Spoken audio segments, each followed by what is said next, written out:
So my name is Tushar Gohad, and I'll be. All right, there we go.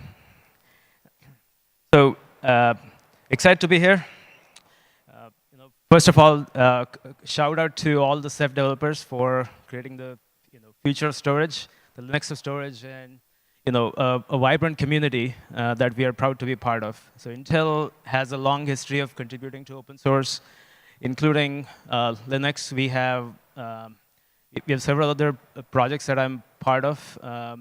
We have SPDK, Storage Performance Development Kit, DPDK, which is Data Plane Development Kit focused on networking acceleration.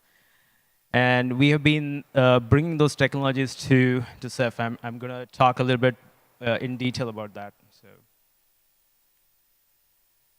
So we want the community to know that Intel is listening to you. So this is referring to the 2018 Ceph survey, where based on the survey question of where should the community focus be for 2019 and beyond, 62% of the respondees said performance, and which we also validated with several of our customers.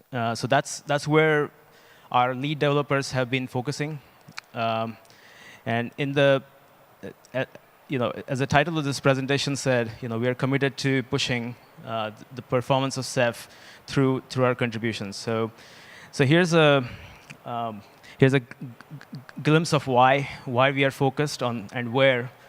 So if you look at the workload spectrum in terms of storage workloads, the workloads to the to the far left of this chart, if you look at the chart, it's a capacity on horizontal axis and versus number of deployments. This chart is not to scale, but what we're trying to point out is you get into this bell curve, which is the workloads right in the center, which are the balanced IOPS capacity workloads. That's where Ceph has played well, historically.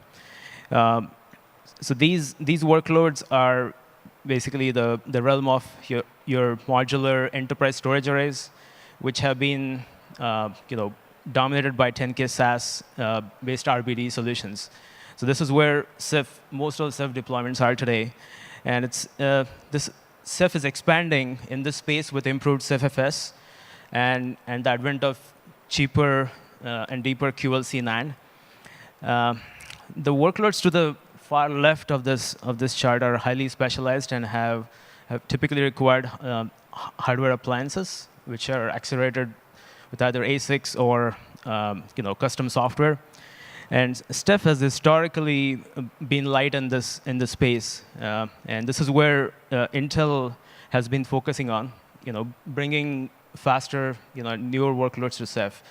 And to the very right, where you have the realm of larger capacity workloads, such as big data analytics.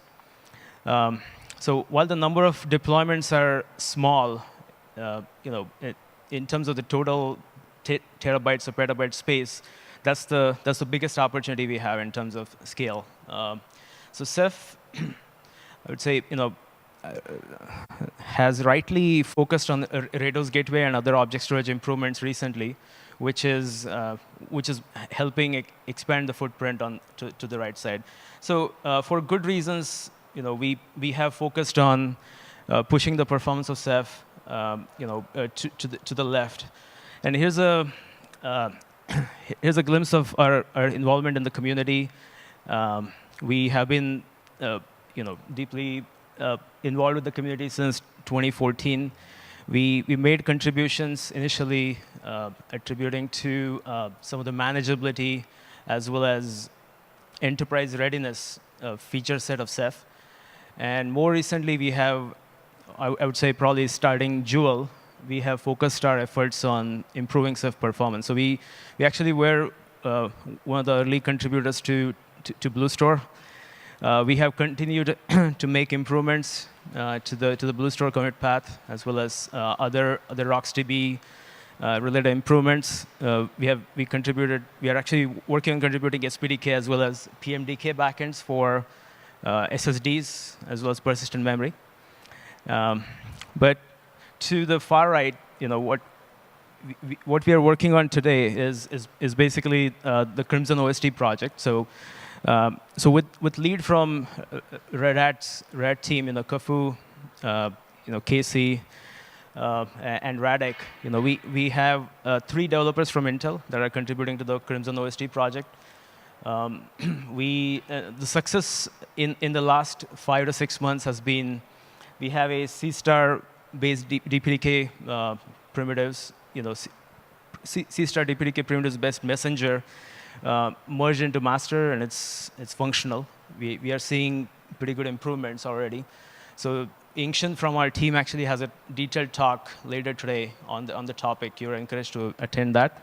We also have Radek and Kafu from Red Hat talk about the team's contribution to the Crimson OST. So we've been able to boot a single-thread Crimson OST. Still far from being a complete high-performance OST, but it's getting there. And a few other areas where we've been contributing are client-side caching. So we're building a persistent RBD cache with read-only and write-back mode, which is nearing merge upstream. And we have made some RDMA messenger improvements for iWarp RDMA for latest generation Intel NICs. And on the manageability side, because containerization is a big theme, we have been contributing to the containerized OSTs. We actually were early part of the Ceph Helm as well as OpenStack Helm projects, and we have continued this on as the Rook.io project has become mainstream. So, talking about why we're doing this and how does this actually pair with some of the technology offerings that we have. So, in recent years, or I would say, like if you look at the storage latency spectrum, starting from the hard drives at the bottom to DRAM at the top, we have had historically three gaps in the storage and memory hierarchy.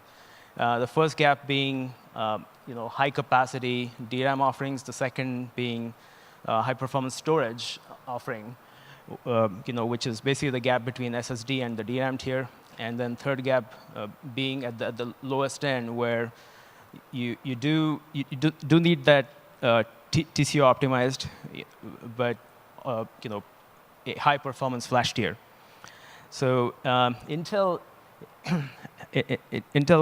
through the recent innovations, we have introduced a QLC SSD, which is essentially a cost capacity optimized storage. You don't have to think about 1 to 4 terabyte hard drives. It's actually these SSDs scale up to 30 terabytes per SSD, giving you the capability to go up to half a petabyte in the 2U form factor, for example. These SSDs actually do very well in terms of performance per dollar, as well as cost per dollar, and they mainly suited for read-oriented workloads. To bridge the gap between low latency, consistent latency storage, we have Optane SSDs, which are high endurance SSDs. So compared to your standard TLC NAND SSDs, these have 60 times better endurance. So you don't have to worry about your high performance workloads like journaling or metadata. These are actually great for metadata, hot tier as well as caching. And in terms of the CPUs, we introduced last month a new family of processors, which was the second generation Xeon.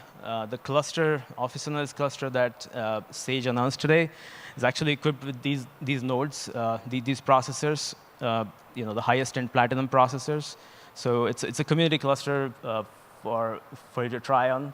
We also introduced the persistent memory, which bridges the gap between your storage and memory in the highest performance SSD tier and the DRAM tier.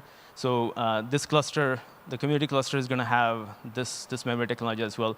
So bringing these technologies to the market, to the Ceph community, and paired with our software innovations, we are actually contributing materially to the performance bottom line of Ceph. So how do these hardware and software contributions come together. We actually work with several partners as well as customers, ISVs as well on various reference architectures, sizing guides, as well as solutions.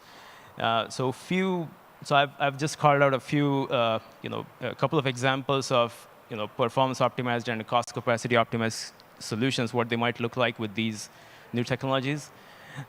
So to the left is basically an Optane and a TLC NAND. So to the left is what the community cluster would represent today. And to the right is basically a cost capacity optimized SKU. So we have a few folks in the booth that can actually go over the details of this architecture. So in terms of, when you compare it with today's generation, which is the 2019 generation of CPUs paired with the SSDs, the low-cost SSDs, which were the QLC SSDs, show about 70% better performance. And staying at the same cost as the previous generation, we have been able to improve the performance by 350%. So this is kind of combined outcome of our software as well as hardware innovations, mainly the Optane and the TLC space. We work a lot with the Ceph ecosystem. These are several examples of not just the Ceph adoption, how wide it is. This is actually a slide that was updated from last year. For those that attended the Beijing summit. So we have been working closely with these partners to put together essentially new workload architectures based on Ceph that are suitable for new workloads. One such engagement that we recently had was with OVH, which is a premier CSP here in Europe.